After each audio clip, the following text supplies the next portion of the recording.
Welcome to Mastering Life's Adventures, an educational podcast about tapping into your true self, the soul, your soul, the substance of your life, to discover what life's ups and downs are really about, and how to have a greater sense of purpose, peace, joy, and fulfillment. I am Dr. Judith Holder, your host, coach, psychologist, fellow seeker who enjoys diving into the connections between spirituality, psychology, wellness, and your everyday life's adventures. All preparing and polishing you like the facets of a magnificent diamond to be your best self. If you're craving more from your life, you are in the right place. Come, let's journey together and transforming what you know into who you really are. Mastering Life's Adventures begins now. Hi, I'm back. I'm here to talk about the 12th simple key to soul progress. And it revolves around toxic thinking.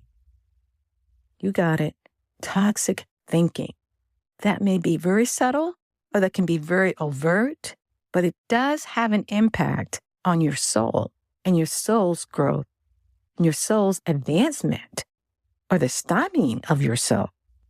And so when I think about toxic thinking, I'm thinking about these false beliefs or ways of thinking. They're like thinking patterns that have formed themselves that are usually negative in nature or irritating or frustrating or annoying in how we're thinking about a situation or something that has happened to us, or when we're involved in a relationship and a person says something to us that we really don't like, that it moves us into maybe what I call toxic thinking.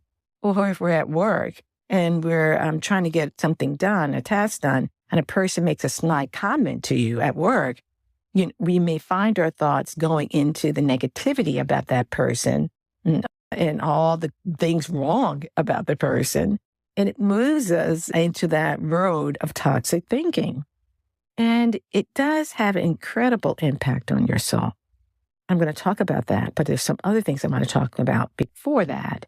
And that is related to, there's different degrees or intensities of what we can engage in terms of this toxic thinking.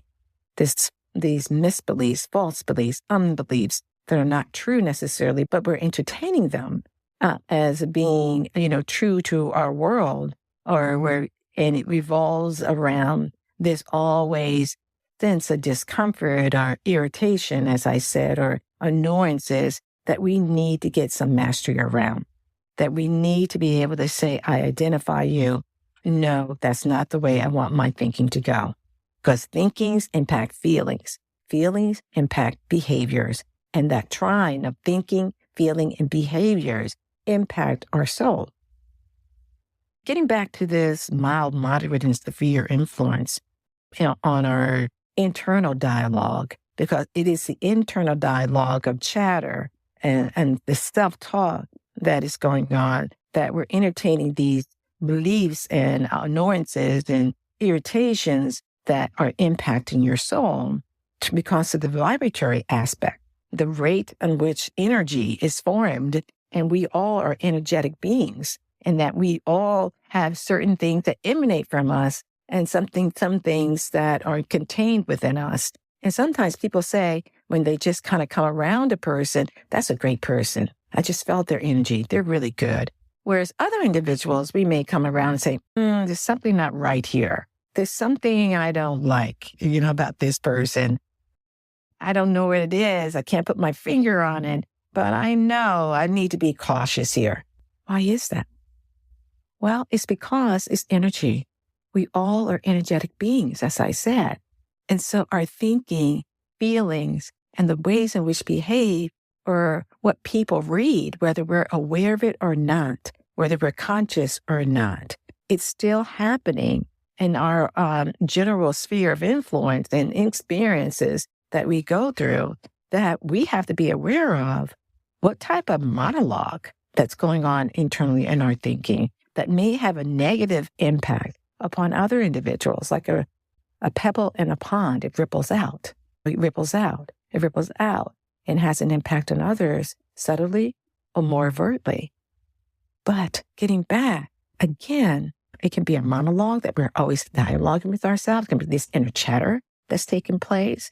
It may be these things that we're entertaining, as I said, that are not true, but are moving us into a spiral of negativity that then has an impact on our mental, emotional, and physical health, especially if it occurs over an extended, long periods of time.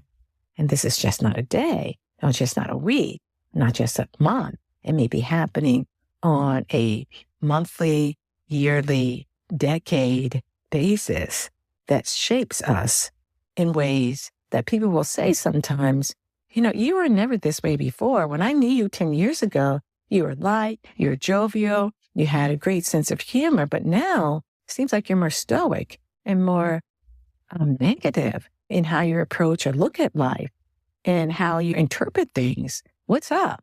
What's going on here?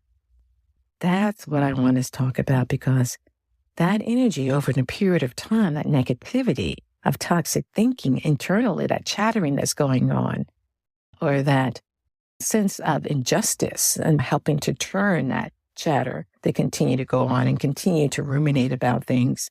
That's the thing we have to get a little bit more handle around. Because if we don't, then it not only impacts our physical health, but it impacts our spiritual health as well. It impacts our sleep. It can impact our feeling whether we're anxious or feeling depressed at times. And these kind of negative emotions that we're experiencing and not knowing what to do with it. It can impact our attitude, this toxic type of thinking. It can have a profound impact in many ways, in many dimensions of who we are.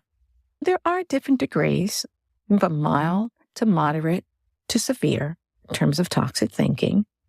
And when you think about the mild, I usually think of this as maybe small or limited forms of irritation and frustration that we're having with the day-to-day things that may be happening with us, or may not even happening on a day-to-day basis. It may be occasionally that's happening.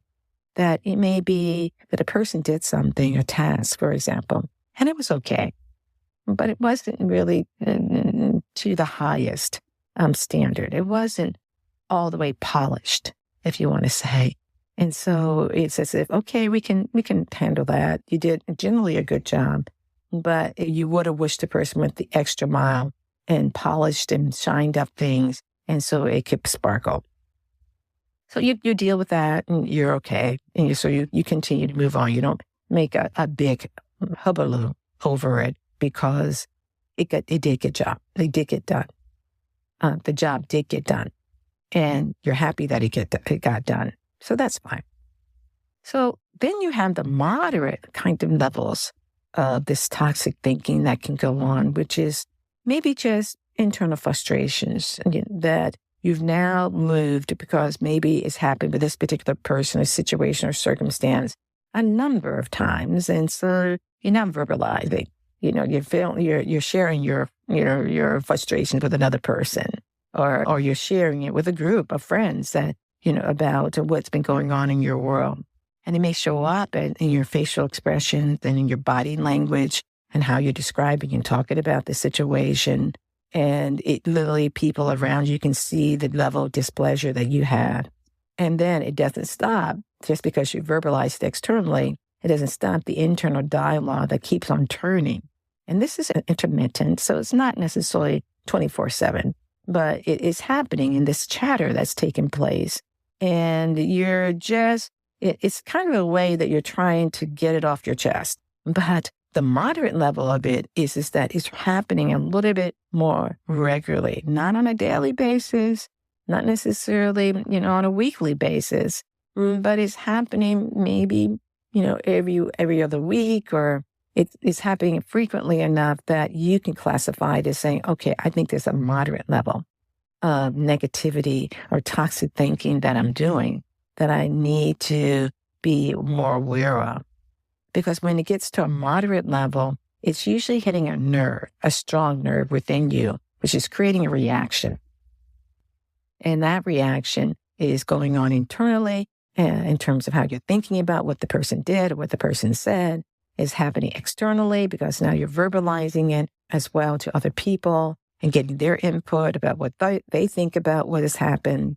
It's kind of putting some waves. You have some, like in an ocean in the summertime, you have these, moderate waves that go on that with you. And that, moderate to now moving those waves into severe, which is the next level of the internal dialogue that's taking place within you. And it's kind of very toxic in any ways because it's more severe, that those waves can turn into mounting, like you could surf in them because they're so high and so intense that's taking place for you.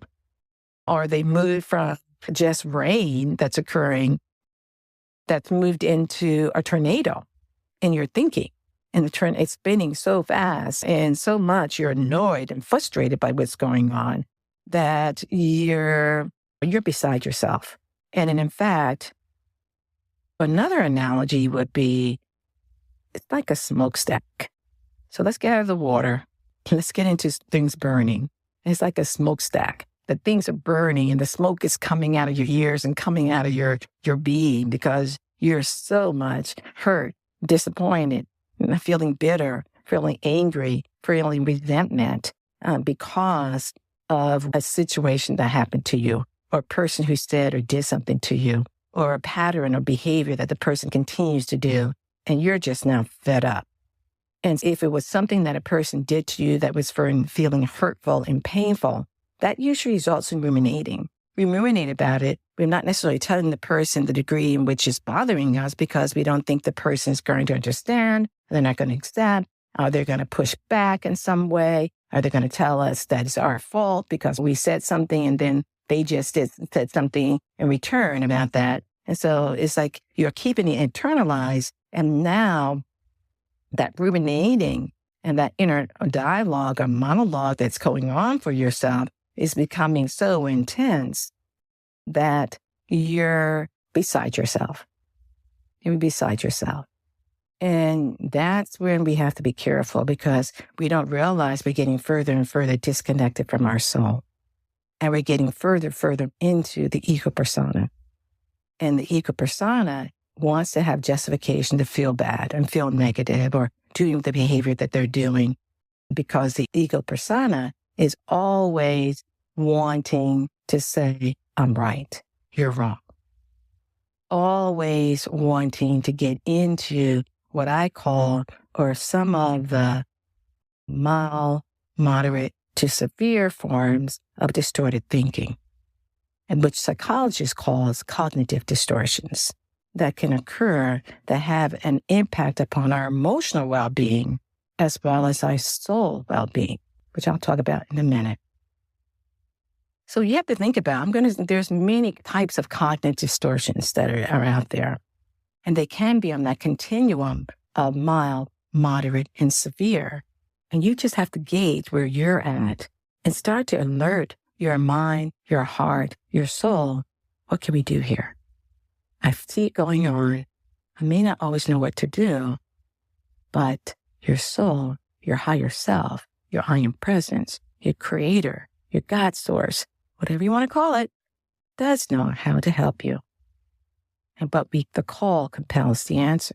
We have to ask for guidance, spiritual guidance and direction, and see how that information starts to come into our world, through a person, through a book, through something you've read, a blog, or something you've seen, on a live stream that gives you clues to how I can step out of this negative thinking, this toxic thinking that will help my soul. So I'm just going to talk about 7 types of distortions in terms of our thinking that happens. These cognitive distortions that do impact our well-being, be it emotional well-being as well as soul well-being. The first one is overgeneralizing. Overgeneralizing to the point that you're making broad conclusions that may be only based on one event or one situation that happened to you, and now you're kind of putting a blanket across everything that this is the way it is. And it may not be at all. Just because the person made a comment about how you looked in terms of in that suit or in that dress, then you're making a comment for that person always thinks negatively about me, always thinks that I'm not wearing something right, maybe not at all. That was just a one-off comment that the person made. Instead of engaging in that negative thinking in that manner, maybe just going to say, I'm not sure where that's coming from. And also be aware of the fact that people can have their opinion. You know what? And it may not be an accurate opinion. They see things through their filters as well. So we have to be able to be aware of, okay, that's your viewpoint. I don't believe that. If I'd like to dress in a creative way, then own it, enjoy it, and keep moving from it. If the person's giving you something that's going to be something you can hear, that you say, okay, yeah, I can tone that down when I'm in this type of situation that's a little bit more conservative. Okay, you take that in consideration, see what you want to do about it, keep moving. So that first one is overgeneralizing. The second one is mind reading. We sometimes, and many people, get into saying, I know what you're thinking, and it's something negative. I remember I had a staff member when I was the director of a program, and she would frequently say to me, I know what you're thinking. You're thinking da-da-da-da-da. And it's really quite negative. And I said, no, I was not thinking that at all. That was further from my mind. And I hope you will be aware that, ask me, and I will tell you what I'm thinking. And that's what we have to get into more of, is asking people, and not us mind reading, but asking them what they're thinking. Why did they come to that conclusion? Oh, what do you think would be done that's a little bit better? We have to engage in that as opposed to just thinking we know what the person's thinking, because it only builds up within us this negative chatter. I know they're thinking because of this and that. And I know they don't really like me because of this and that. But that may or may not be true. Ask more questions. The next one is personalizing our failures. We personalize the failure to the point that it becomes a problem for us and it impacts our own self-esteem and well-being. And we start blaming ourselves for things that are out of our control. That maybe that situation that happened with the giving of a presentation, and we found that our slides did not function. They didn't move forward because we didn't have the batteries. The batteries were low. And so it didn't advance and, what we wanted to do. And something small like that is that, okay, you use it manually. You do it manually. Think about it. Oh my God, I wasn't prepared. I should have thought about that. Maybe, but it was only a circumstance that can be corrected, and not to personalize it and then realize, what? This presentation may have went fine. Or another example about personalizing failure is you are trying to make sure you are on time to a meeting. That was a very important meeting. And it ended up you got a flat tire. That was out of your control, getting a flat tire.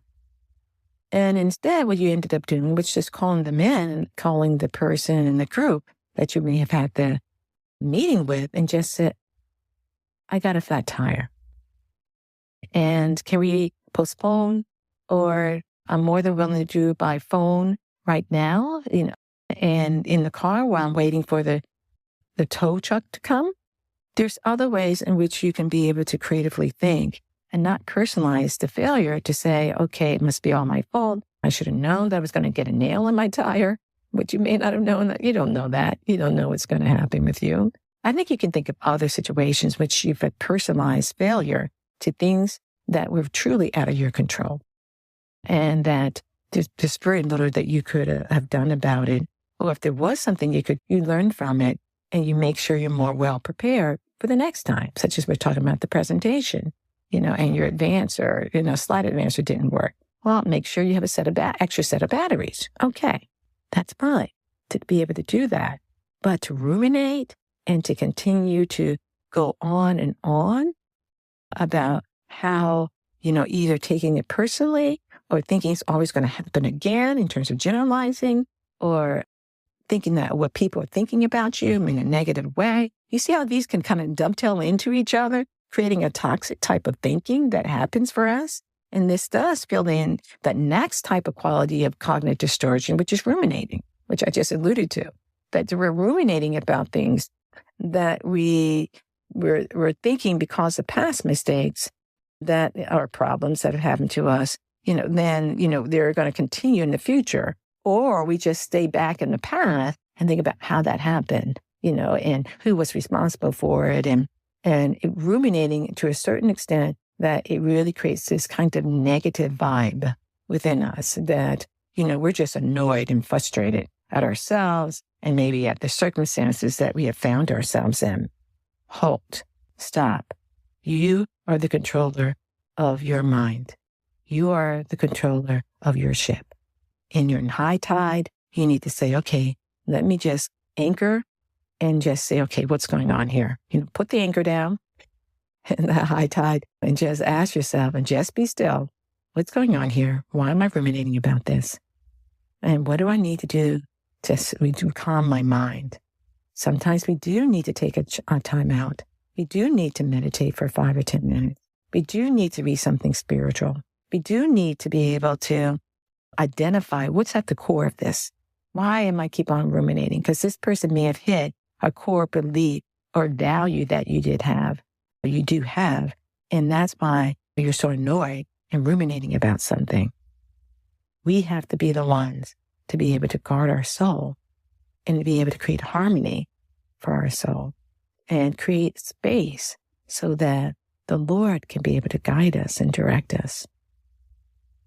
The next, I just want to talk about 3 other ones. Well, the next one is filtering. And we don't realize that way of thinking about things, focusing only on the negative aspect of a situation and ignoring the positives, that's not helpful to you. We can do that because we sometimes want to be prepared, quote unquote. We want to be prepared for whatever the situation we find ourselves in. So we think about all the negative possibilities. Well, I get that you need to kind of make sure you're prepared, but you do not need to be overly prepared that you're consumed by thinking about all the negative situations that could ever happen to you and not filtering in the positive situations that have happened to you. And those positive situations can help you with some of the potential negatives that will happen. Well, if this happens, I'll just do this. If that happens, I'll just do that. And that's fine. So we don't want to be so focused on only filtering out the positives and only entertaining the negatives is that we want to break that distortion and just say, let me see things as they are. Let me see what are the possibilities of what I would like to do, and then let it go. You've prepared enough. You don't have to keep on going on and on and on, which is getting into that now, ruminating about the negativity that could happen to you. But you're moving yourself into understanding it's okay to be prepared, but I'm not going to look at life experiences coming my way in a negative light, nor am I going to prepare for things always on a negative light. I'll be prepared, but I'll also see the positive, and I will enjoy those positives that are coming my way. And this gets into the next toxic distortion that we can have for ourselves, and that's pessimism. That we're always expecting that negative outcome. That's why we may be filtering the negativity. These are cousins to each other, these toxic ways of thinking that merge together to create a energetic vibration of a kind of swimming in a world of toxicity in our internal being. Because we have these filters taking place, or we have this negative thinking or distorted thinking that's taking place that is not in alignment with our soul and our soul growth and evolution. So with pessimism, we are always expecting the glass half empty. Something's not going to happen right. It's going to be kind of a downside to whatever we do. And haven't you been around people who tend to be more pessimistic and they do always see the glass half empty? You get tired of that? It's like, well, there's some positiveness to this as well. Because what the person doesn't realize is that toxic thinking that they're doing becomes a habit. And we have to be careful of those types of habits forming because they act as a barrier to our soul growth and our soul progress. We have to be aware of the fact that with these things consistently happening, now they're moving to that severity level. That means that severity is moving into habitual patterns of being, which I will do another episode on types of toxic people and their impact upon our soul growth and evolution and their own soul growth and evolution as well. So, but getting back to this, we can change our pessimistic thinking. We can work on seeing things. What is the positiveness that came out of this dark cloud that happened to me? Where is that silver lining that I want to take, from this situation and focus our attention on that? You've heard me say this before. Where we put our attention is where our experience will be. We'll be having more of that experience. So why not put it on the positive? Why not put it on the things that we do have control over, that we can make a difference around, and we can make a difference in how we think? And be aware of when we're engaged in toxic thinking creates a weight on our soul. Now, the last one I want to talk about that can move into a kind of a toxic thinking pattern within us is blaming others. That we're holding others responsible for the circumstances that you find yourself in. And we're not taking responsibility to say that I did contribute to some of this. And being able to own up, fess up, move on, and say, okay, I'll do that differently next time. But instead, we tend to project, as we call it in psychology. We project onto others that situation. We project and say, you're the cause of why this happened to me. You did this. As opposed to saying, I could have spoken up a little bit more. And in that process of speaking up more, it could have led to a different outcome. So we have these different levels, and I just talked about 7 of them that could get into revolving around this toxic type of thinking that occurs within us. And that was overgeneralizing and mind reading and personalizing and filtering how we look at things and ruminating and pessimistic type of thinking or views and blaming others. All those are types of toxic thinking or patterns or ways of being that impact the soul. If we're not attuned to being aware of what we are entertaining in our minds and in our hearts, then we're just letting anything come in, let anything take over, and it's taken over our house. And our house is precious because our house is our temple, our being, our body. And for the soul, that's where the soul is in the essence of this house, this body that we wear and we do different things by. And so one of the things that I want to share a little bit about is some ways out, but that will be helpful for the soul and the soul's growth and evolution. And that the soul, as I said, is weighed down by this energy, is weighed down by this negativity. It feels as if it has this heavy coat placed upon it, that it can't get free, can't take this coat off, all this ball and chain, that this 100-pound ball of chain that we're carrying around with us, that it wants to be relieved of, and you have the key. You can take the key and take it to that 100-pound ball and let it go, take off the chain and be free of it. But it does take some conscious and intentional awareness being and knowing when you're engaged in these types of toxic thinking, negative types of thinking, that end up creating more disharmony. The first thing is the soul wants harmony. It wants our internal world to be harmonious because then we can attune to the soul's sensitivities. Then we can be aware of when the soul is trying to guide us and direct us. The soul wants truth. And the soul, that's the second, wants the truth of the matter. What is the truth here? If Jesus was here and he was guiding me through this situation, what would Jesus do? And how I'm thinking about this situation. The third is the soul wants honor, the goodness, wants to honor the goodness, honor the situation and see it as a learning experience to guide and to refine the soul as the soul is continuing to evolve and continue to be more Christ-like in thinking, in words, in deeds, in emotions.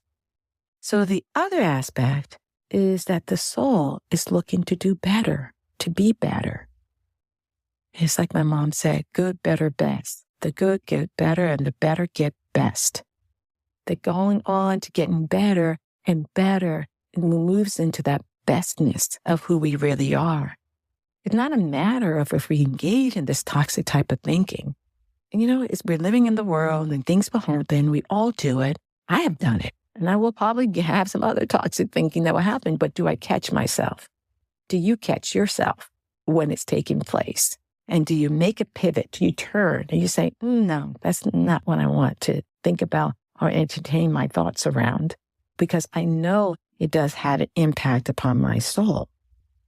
And so the last quality that I want to say that the soul and helping the soul in its well-being is wanting for us to be able to do is to be able to have a mantra or a prayer that calms us down, that allows us to look at things in a more objective way, that bring clarity, to the blind spots that we may have with these particular types of toxic thinking that shows up, pops up in our worlds because of that person or that situation or that circumstance that we found ourselves in. It may pop up, but it doesn't have to stay up. Okay? It can pop up, but it doesn't have to stay up. We can transmute it, we can dissolve it, we can change it by changing our thinking, by changing our reactions to the situation, by asking and praying. Say, God, you show me another way of being. You help me to be in a different way. I want to be more like you, Lord, and less like this ego persona. It's not the ruler of who you are. Your soul is the ruler of who you really are. And your soul substance, which, like you hear me say, the soul is the substance of your life, is what we're trying to continue to connect to, evolve, and advance through understanding how to be more Christ-like in our thinking, how may Buddhic in our awareness of being non-attached to some of the stuff that occurs in the world, and be attuned to what is your spiritual path and what's going to allow you to take the high road and continue to evolve and master you to be your best self every day. Something to think about. Bye for now. Thank you for joining me for this episode on Mastering Life's Adventures, being your best self through soul evolution. If you have enjoyed what you've heard today, I would be delighted if you would share this episode with others, leave a thumbs up, and subscribe to my Mastering Life's Adventures podcast. Look forward to your joining the next episode. Please leave any comments or suggestions you might have below. Bye for now.